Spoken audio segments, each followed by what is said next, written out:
ఇప్పటికి దాదాపు 6 నెలలు అయింది. ఈడీ మాట్లాడదు, పొంగులేటి మాట్లాడాడు, అది అట్లాగే ఉంది. సో ఇది కూడా అదే కోవలో కలిపేసి కాంగ్రెస్ బీజేపీ ఒకరినొకరు కాపాడుకుంటూ పనిచేస్తారా, లేదా నిజంగానే ఇన్వెస్టిగేషన్ ఆర్డర్ చేసి కాదు మేము నిజాయితీగా ఉన్నాం, కాంగ్రెస్ ప్రభుత్వం చేసిన ఈ ఆర్థిక దోపిడీ విషయంలో మేము సీరియస్గా ఉన్నామని రుజువు చేసుకుంటారా? Let us give them the benefit of doubt and also some time. If they don't come forward for an investigation, maybe within 1 week, 10 days, I'll go personally and complain.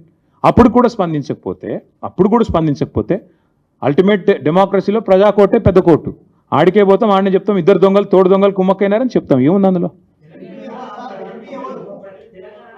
అంత టెన్షన్ ఎందుకు బ్రదర్? దొంగ చేతికి నేను ఇప్పుడు తాళాలు ఇవ్వదలుచుకోలేదు, దొంగ అని చెప్తున్నా. ఆయనకు తెలుసు నేను ఎవరి గురించి మాట్లాడుతున్నా, ఆయనకు తెలుసు. ఒక్క నిమిషం తొందరపడకండి. దొంగ చేతికి తాళాలు నేను ఇప్పుడే ఇవ్వదలుచుకోలేదు. ఆయన ఎవరు ఆయనకు తెలుసు, రేవంత్ రెడ్డికి కూడా తెలుసు. ఇంకా నేను ఎక్కువ చెప్తే మీకు కూడా క్లూ వచ్చేస్తుంది, మీరు పట్టేస్తారు. మీరు చాలా తెలివైన వాళ్ళు ముందే.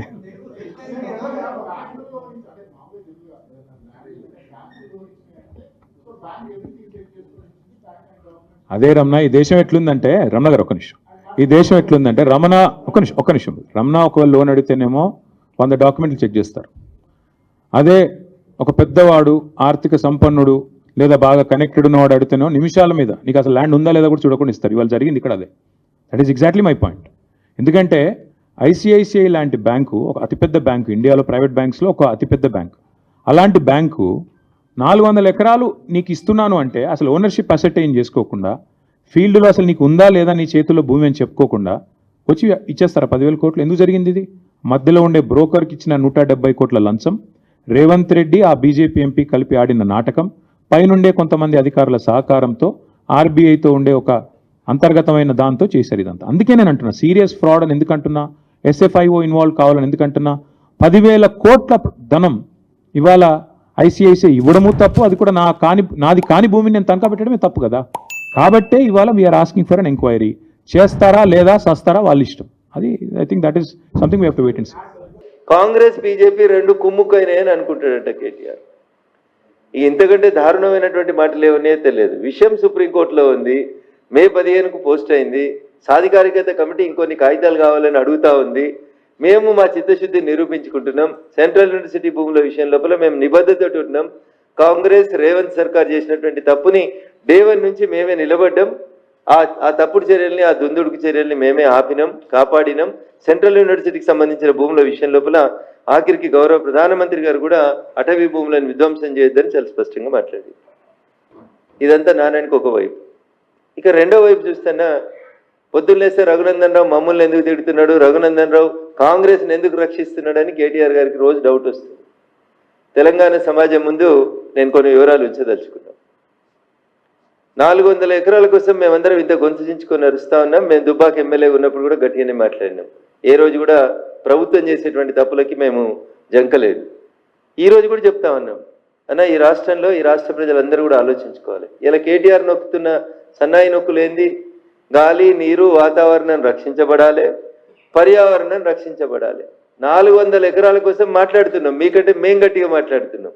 కానీ నాదొక ప్రశ్న కేటీఆర్ గారికి, 400 ఎకరాల గురించి ఇంత జ్ఞానోదయం అయింది కదా నీకు, బోధి వృక్షం కింద కూర్చుంటే కేటీఆర్ గారు, మరి జీవో 111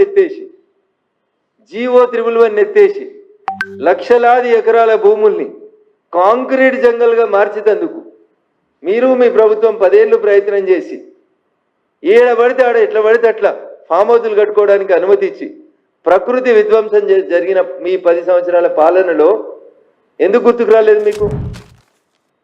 జీవో 111 ఎత్తేయడం వెనకాల హైదరాబాద్కి లంగ్ స్పేస్ అని చెప్పుకునేటువంటి ప్రాంతం అది.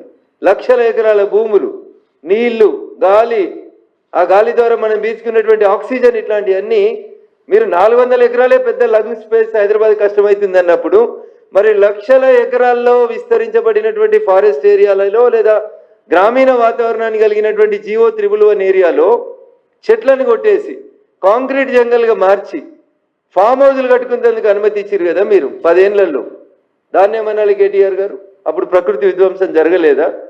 ఇది అడిగితే రఘునందన్ రావు మమ్మల్ని ఎందుకు ప్రశ్నిస్తున్నాడు, గత ప్రభుత్వాన్ని ఎందుకు ప్రశ్నిస్తున్నాడు అన్నాడు.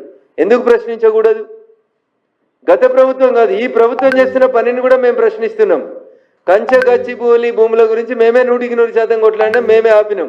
It is an undisputed issue. దాని గురించి మేము రోజు మాట్లాడాల్సిన అవసరం కానీ చర్చించాల్సిన అవసరం కానీ లేదు.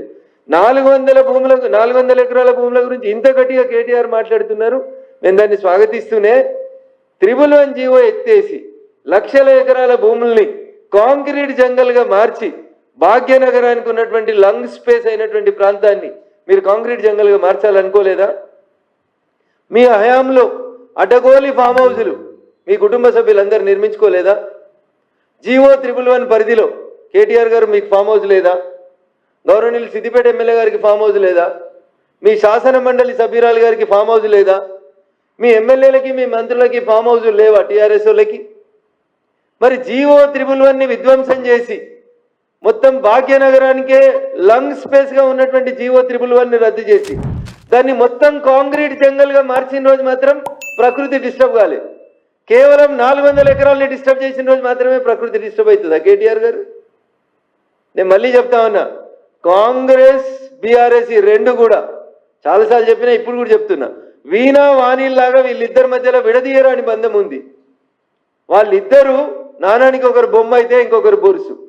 We cannot separate them. ఇద్దరి ఐడియాలు ఒకటే రకంగా ఉంటాయి.